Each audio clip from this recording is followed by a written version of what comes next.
Na ulimwengu wa roho. Mtu wa rohoni na ulimwengu wa roho. Mtu wa rohoni na ulimwengu wa roho.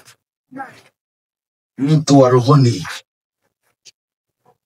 ni mtu ambaye anautawala ulimwengu wa roho. Mtu wa rohoni ni mtu ambaye anajua kwa kufunuliwa siri za rohoni. Mtu wa rohoni ni mtu ambaye ana jicho la kuona mambo ya rohoni. Mtu wa rohoni ni mtu ambaye neno au kweli ya Mungu inahakikishwa na kuthibitika katika maisha yake. Mtu wa rohoni ni mtu tabia mfunga watu linaonekana na mtendakazi katika kila hatua ya maisha. Mtu wa rohoni ni mtu anajua kupiga vita yake katika ulingo wa vita. Mtu wa rohoni ni mtu ambaye anajua wakati wa mapigano, wakati sahihi wa mapigano. Mtu wa rohoni si mtu ambaye utamkuta akijigamba na kusimama katika ulimwengu wa mwili. Ni mtu ambaye anajua silaha za vita vyake ziko katika ulimwengu wa roho, ambazo ni kweli ya Mungu iliyoaminiwa ndani yake. Soma kitabu cha Injili ya Yohana sura ya 3. Maandiko yanasema, Injili ya Yohana ile sura ya 3 mstari wa 5 mpaka mstari wa 8.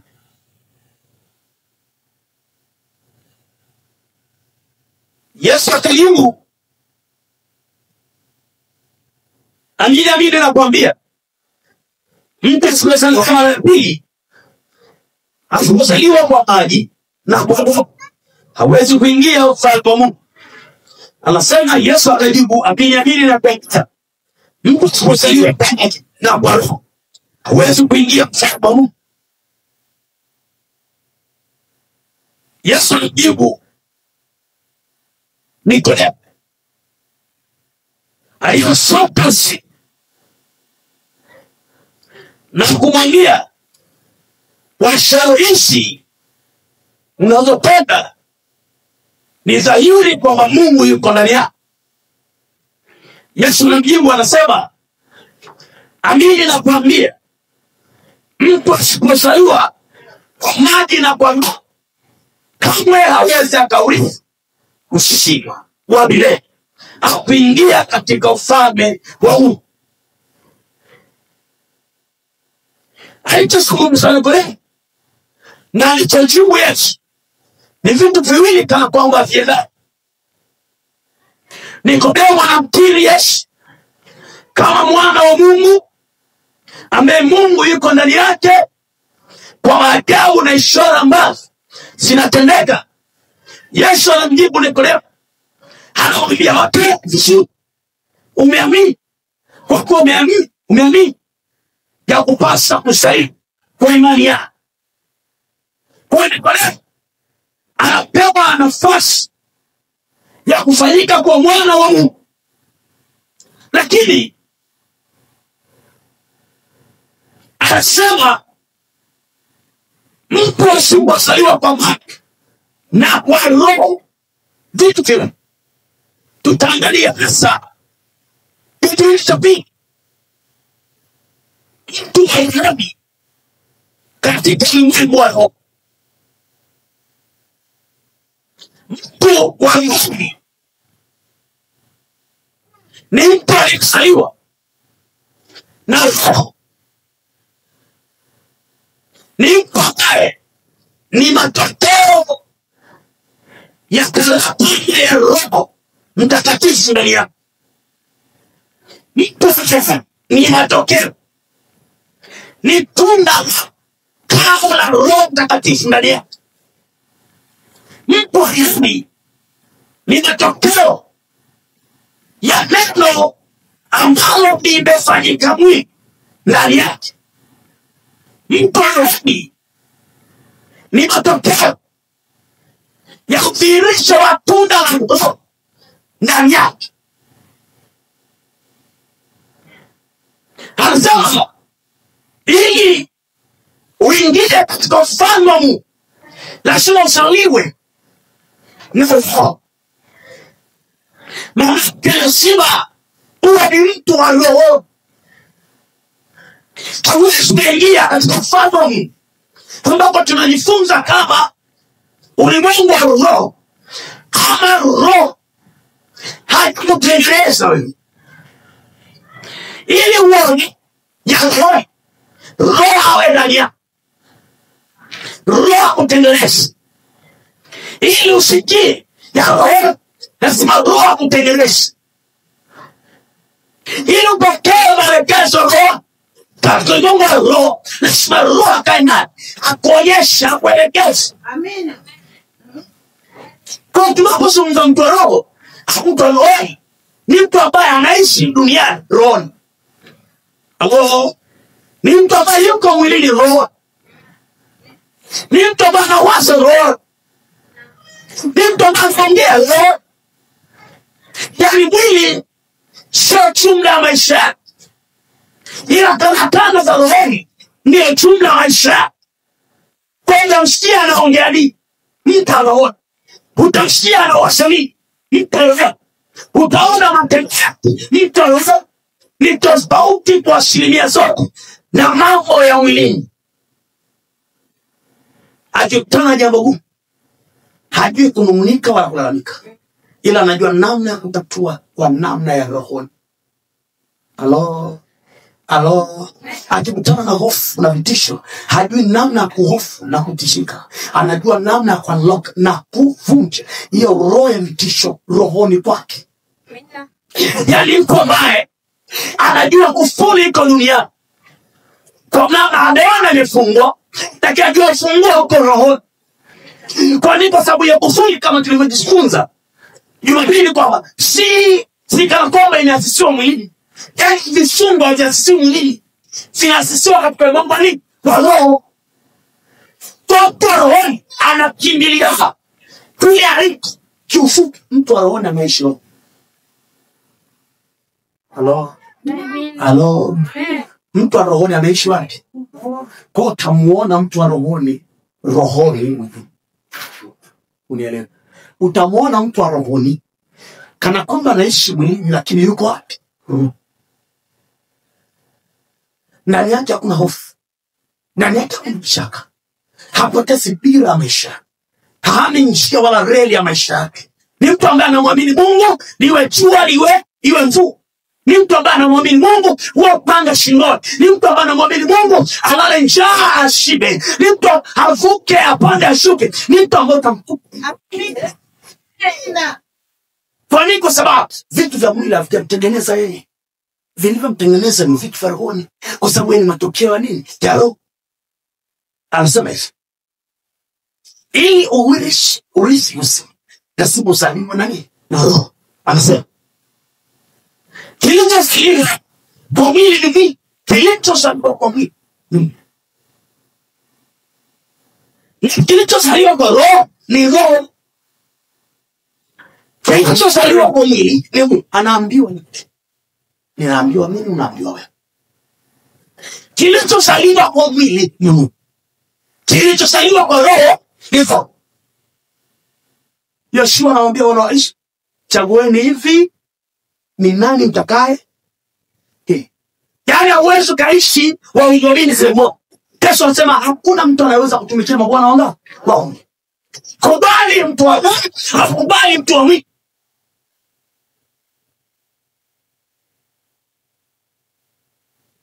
Itoeni ni mrithi wa mambo ya roho. Mtu wa mwili ni mrithi wa mambo ya mwili. Mambo ya roho yana hakikisho la amani na tumaini. Mambo ya mwili yanachosha. Mambo ya mwili yana machozi. Mambo ya mwili hana yakini, hayana mwili. Leo yapo, kesho alikuwa navyo, leo hayupo. Aliyekupenda ndo anakusabia chozo.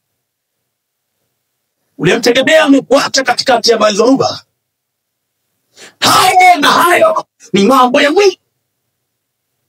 Lakini Paulo anajua hakikisho la matumaini lipo wakati wote.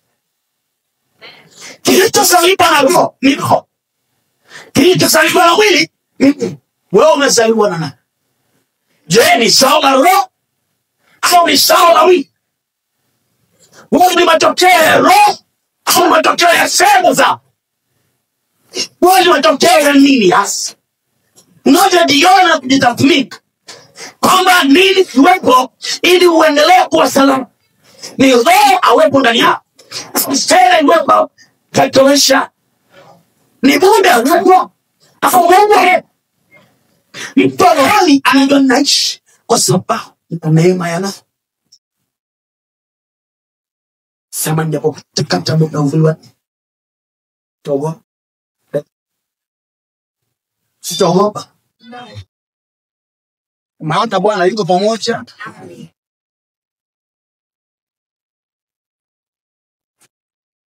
Unaelewa? Amina. Leo tuko pichuliwa.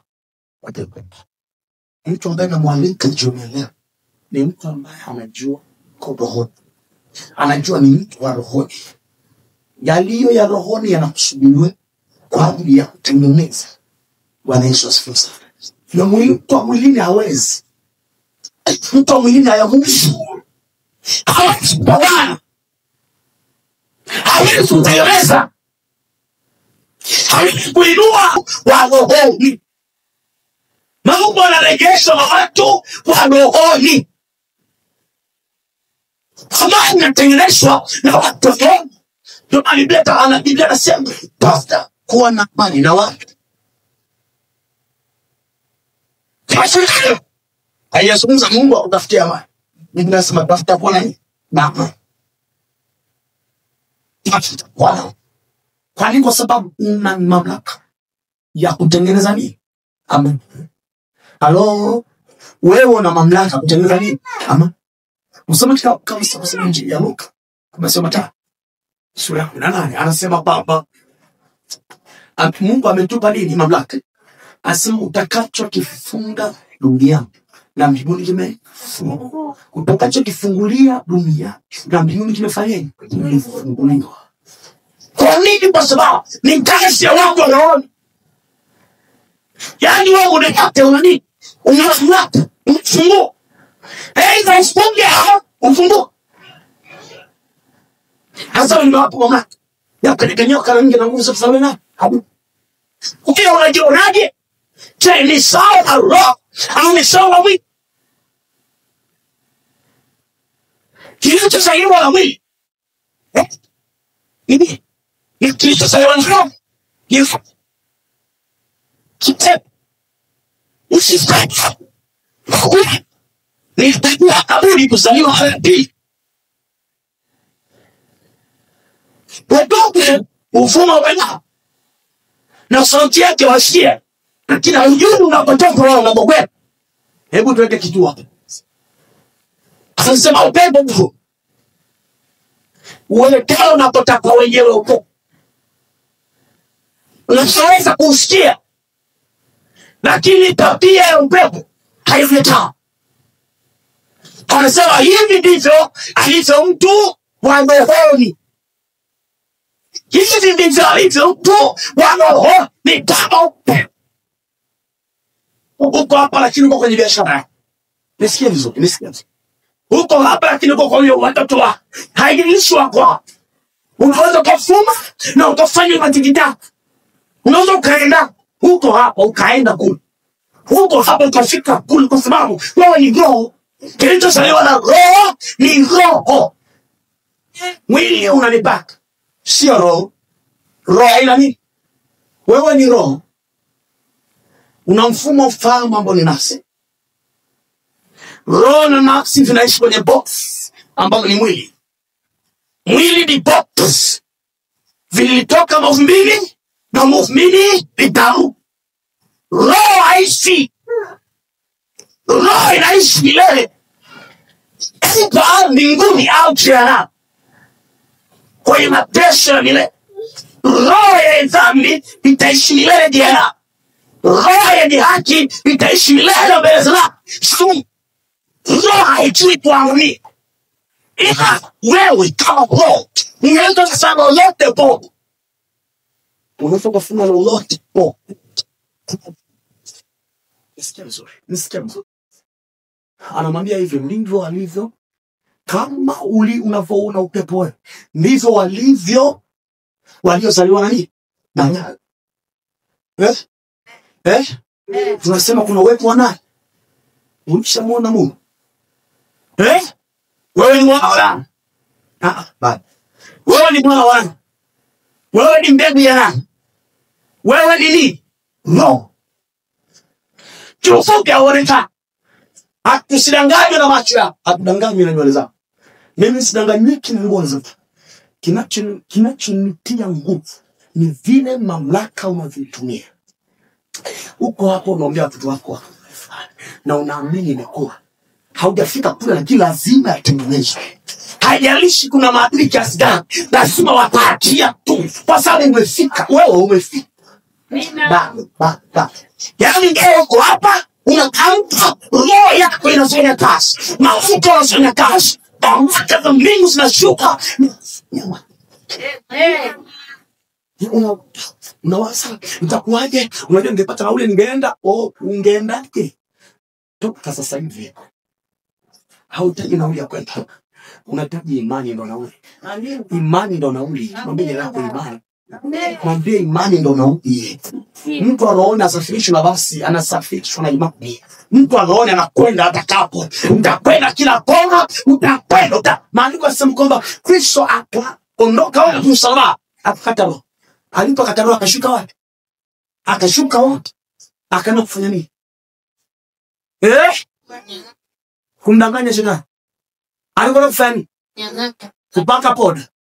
Alikwenda kufanya nini? Kunyang'anya ni funguo. Kwa sababu ni roho anafuma, anakwenda. Anafika, roho haina limitation. Roho inakama popote itafika. Popote, I say, haujui. Lijoni yangu ujue. Wewe sio mtu wa kawaida wewe. Wewe sio mtu wa kawaida. Wewe sio mtu wa kawaida wewe. Usijidharau kwa namna mwili unaishi mwilini. Wewe ni roho. Wewe ni roho wewe.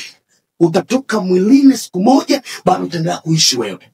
Utaenda kumlaki Bwana Yesu wewe. Kwa sababu ni roho. Wewe ni roho. Anasema hivi, upepo ufuma upendao. Mstari wa 8. Upepo ufuma upendao na sauti yake waisikia. Upepo unafuma unapotaka wenyewe. Ninachomtaka mimi ndio kinafanyika. Ninachotaka mimi ndio kinafanyika. Sisi tunataka shetani. Halo. Anasema upepo ufuma unakotaka wenyewe. Na sauti yake inasikika. Unasikia? Lakini hauoni. Lakini hujui unapotoka wala unakokwenda. Kadhalika hali yake kila mtu alizaliwa kwa roho. Kadhalika hiyo ndio hali ase. Anasema kadhalika hiyo ndio hali yake kila mtu alizaliwa na nini?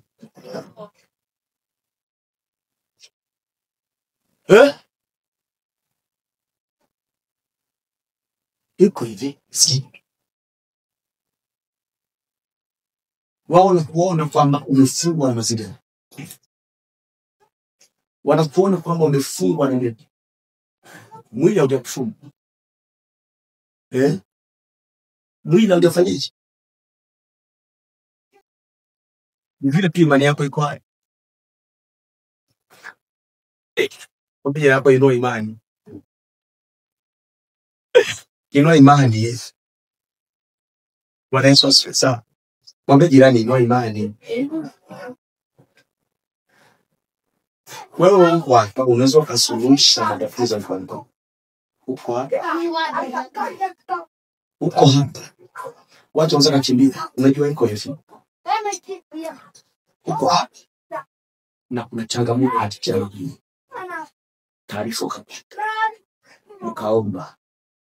Watakupa ushuhuda kwa mtu mmoja fulani alikuwa. Haleluya. Watakupa utiona sura ya nani? Ya fulani nimesema hapa hiyo. Au kwa ukunasi. Kumbe malaika amevaa sura ya Abdivis kwa kwenda roho. Bwana Yesu asifiwe. Mpaka umevuka mpaka. Kilicho unachotaka wewe ndio kinakuwa. Bwana Yesu asifiwe. Bwana Yesu asifiwe. Asimtadhaka ilivyo alivyo wa waliozaliwa nini? Umezaliwa. Wewe ndugu yangu umezaliwa na roho. Kama hujazaliwa na roho, bado uko duniani. Waliomwamini Kristo kwa Bwana Mwokozi wa maisha wamezaliwa na nini? Anasema hivi.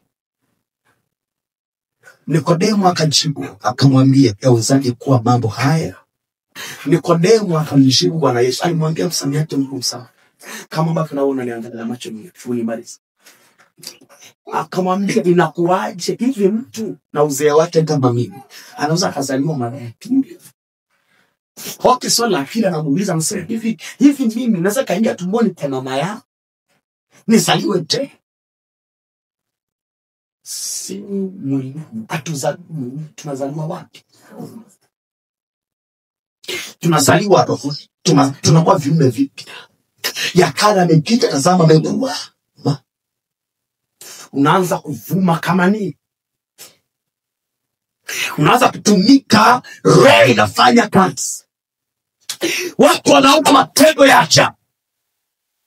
Falme za kusibu zinatikisa. Mtu wa imani ni roho. Mtu wa imani mkuma. Anatembea. Uanhabu. Naomba kanisa. Wewe uko bado unaombea. Umekamata ile hapo. Umekamata ile afya. Uko hapo unaombea. Uko hapa. Na lolote naweza kufanyika sababu ni mtu roho azimi. Mtu roho anamlaka sokwe. Sasa iko hivi.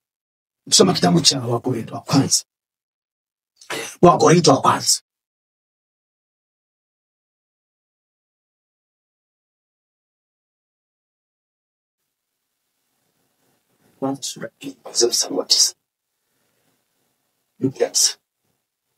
Lakini kama ilivyoandikwa, mambo ambayo jicho halikuyaona wala sikio halikusikia, mambo ya ajabu ambayo jicho halikuyaona wala sikio halikusikia, tunasikia habari za matendo ya ajabu ya Mungu kwa Mungu pekee. Yesu Kristo na matendo ya ajabu, miujiza ajabu imeonekana katikati ya hizo na nje mpaka hizo.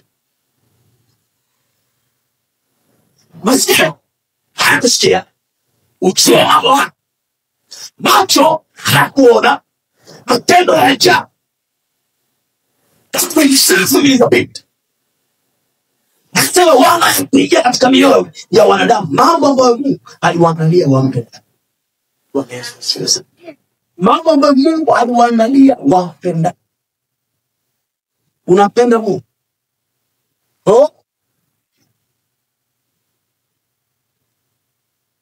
Wale pamoja na Mungu wanaompenda Mungu, Mungu ameandaa portions kwa ajili ya Mungu. Ameandalia hakuandalia mambo ambayo masikio hayapata kusikia.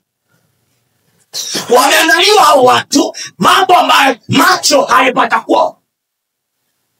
Hata mioyo haihifadhi matendo haya.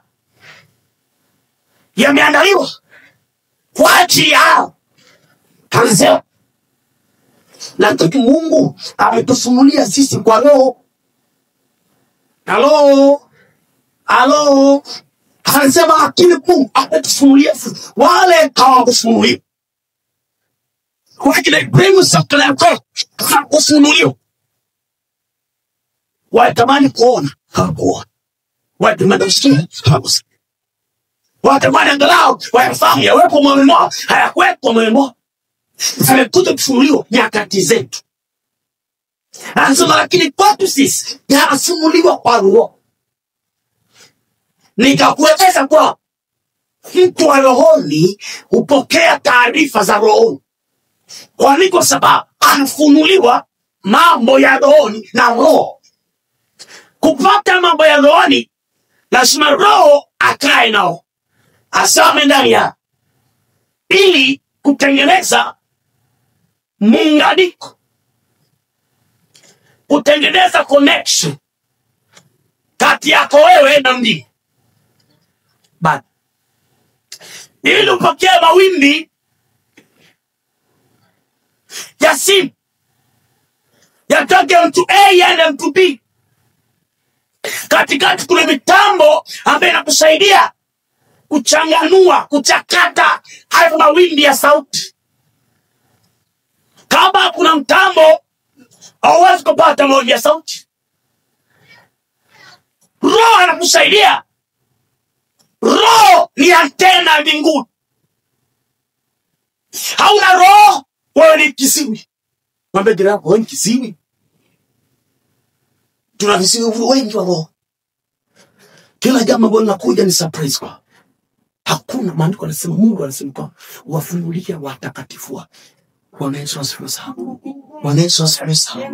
Mungu anasema na watu, andike kuna jambo fulani huyo. Mungu anasema kuna jambo fulani. Kama sio kisiri, utapata kusikia mambo ya roho. Utamke.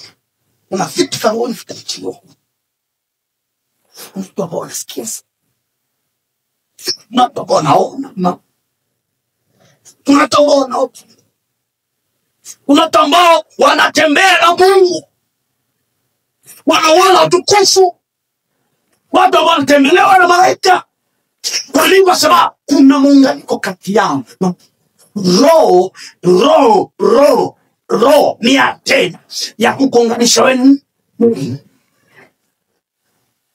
Kwa kana roho, tembea na roho, zaliwa wa roho, uone mbingu iko ndani. Maandiko yanasema Yesu, wanafunzi kamuuliza Bwana Yesu, sema ufalme wa Mungu.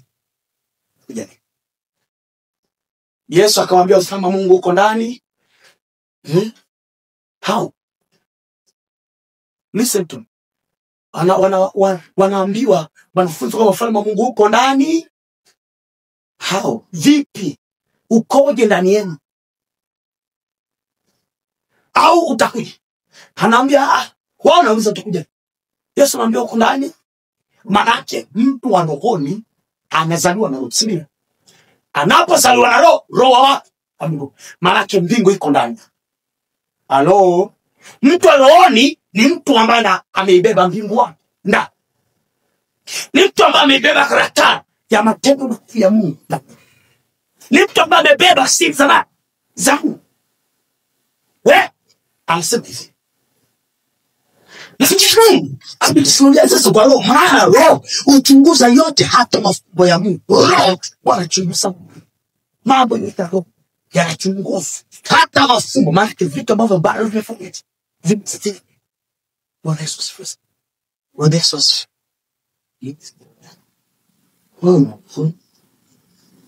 Muulize sauti, wewe ni wa rohoni?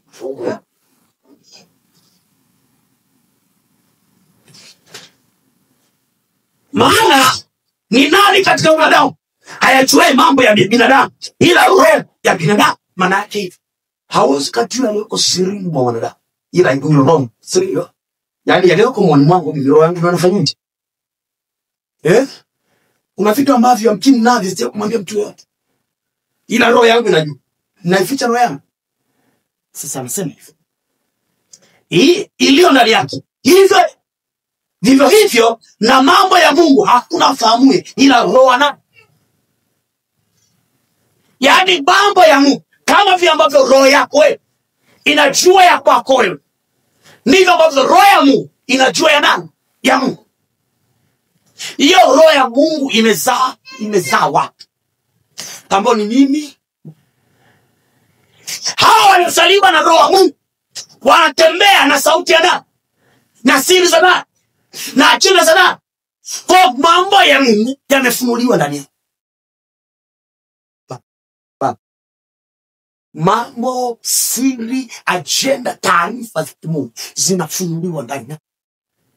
Kwa sababu ile roho ndio store iko wapi? Iko ndani. Sasa lakini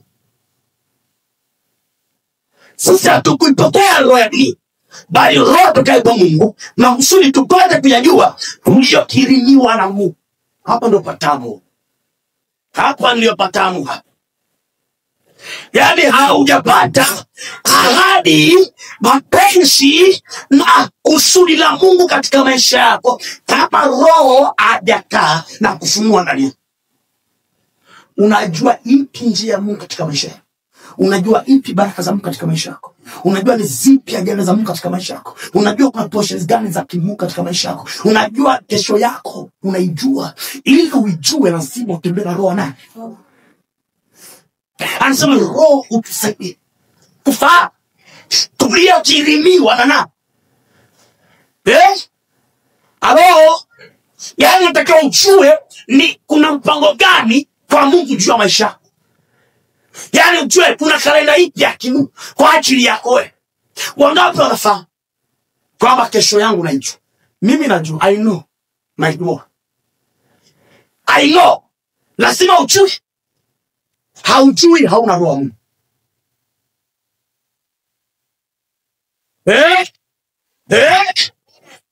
Naomba niwape. Niangalie.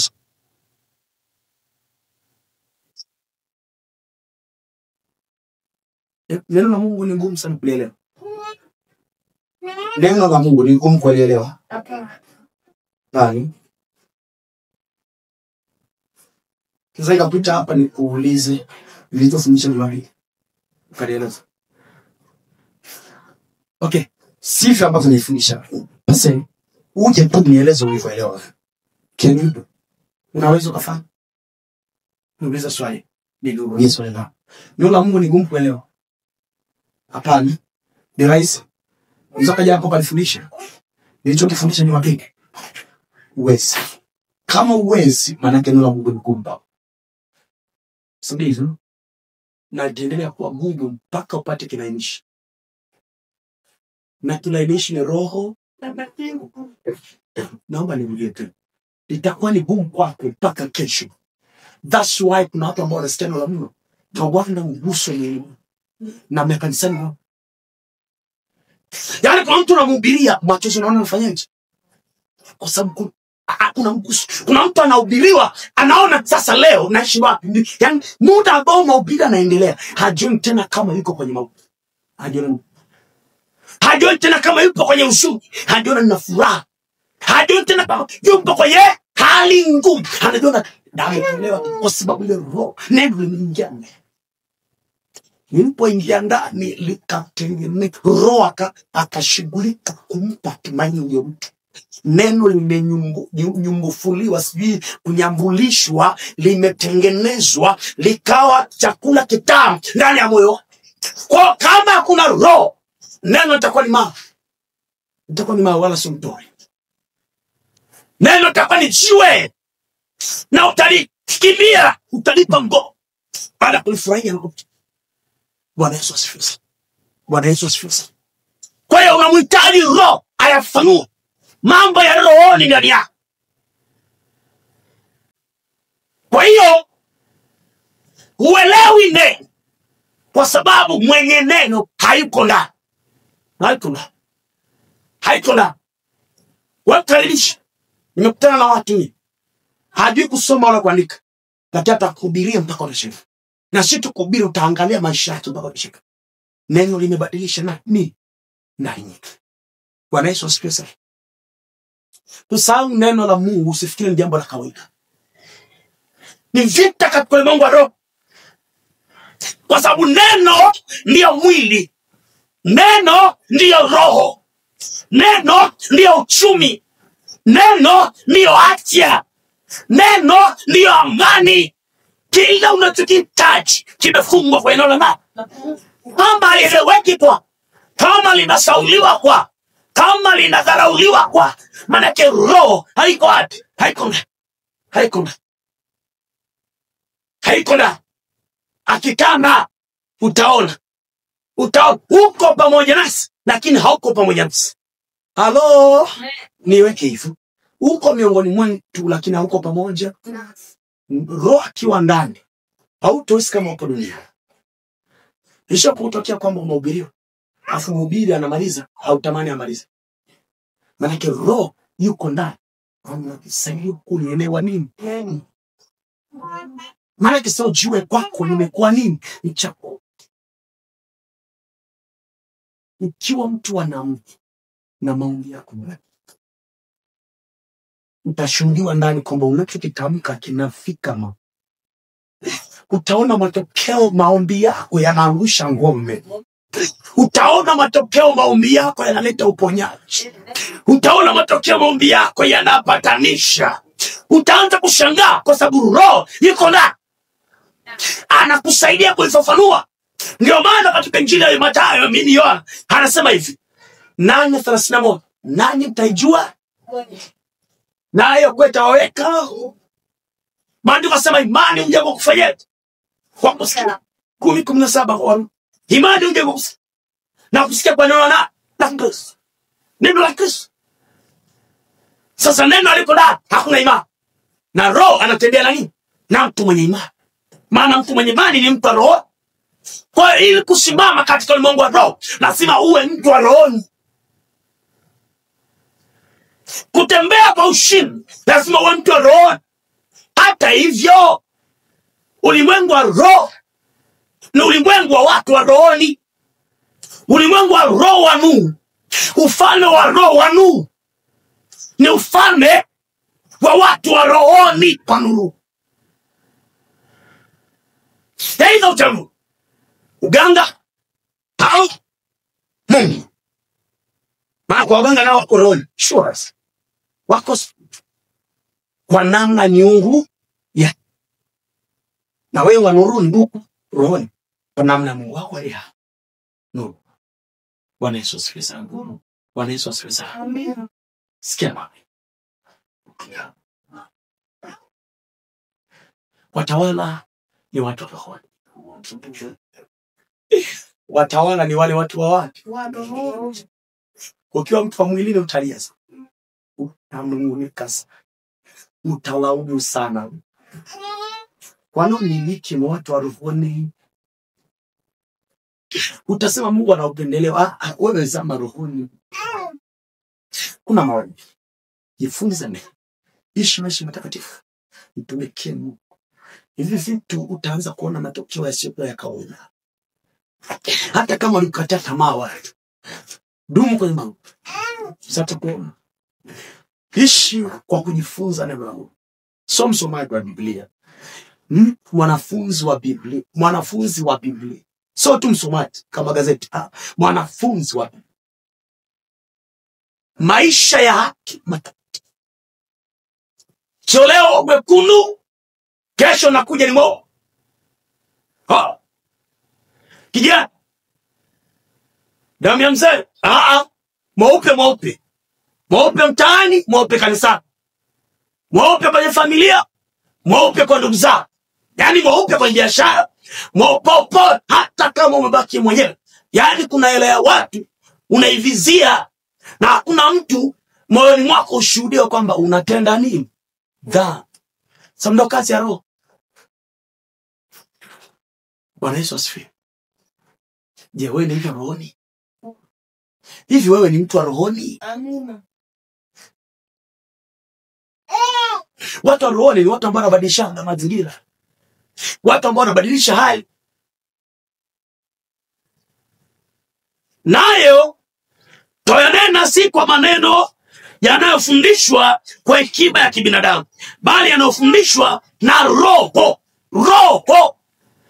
Tunayanena ni roho anakufundisha. Anayehubiri hahubiri kwa nguvu zake. Roho anasema. Unawesemeshwa na roho mwenye kanisa la.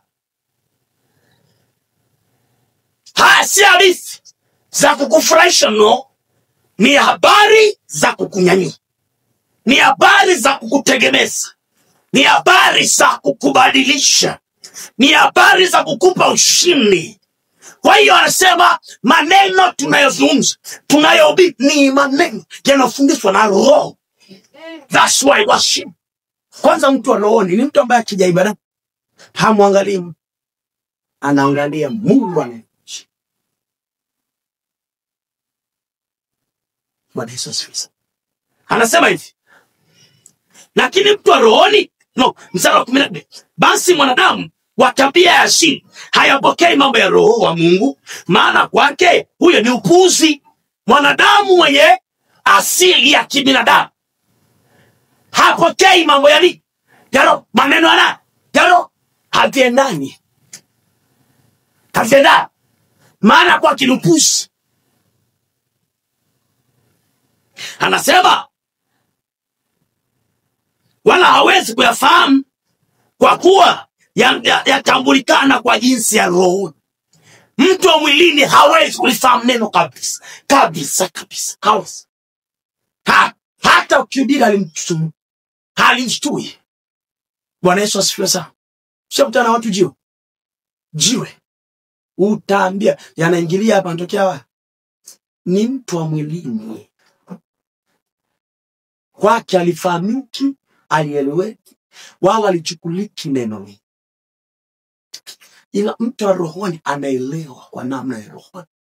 Mtu wa rohoni anaelewa. Anasema hivi, lakini mtu wa rohoni huyatambua yote, wala yeye hatambuliwi na mtu. Yeye wanatambua yote. Anasema, maana ni nani aliyefahamu nia ya Bwana amwelimishe? Na sisi tunayo nia ya Kristo, ambayo imefunuliwa na Roho. Bwana Yesu asifiwe sana. Tamani kuwa mtu wa roho. Kwa nini? Kwa sababu mtu wa roho ni mtu ambaye anasimama na kuikamata imani, anaishi kwa imani wakati wote. Kwa nini? Kwa sababu imani ni kweli ya Mungu. Mtu wa roho ni mtawala katika ulimwengu wa roho, controller. Mtu wa roho ni kiongozi.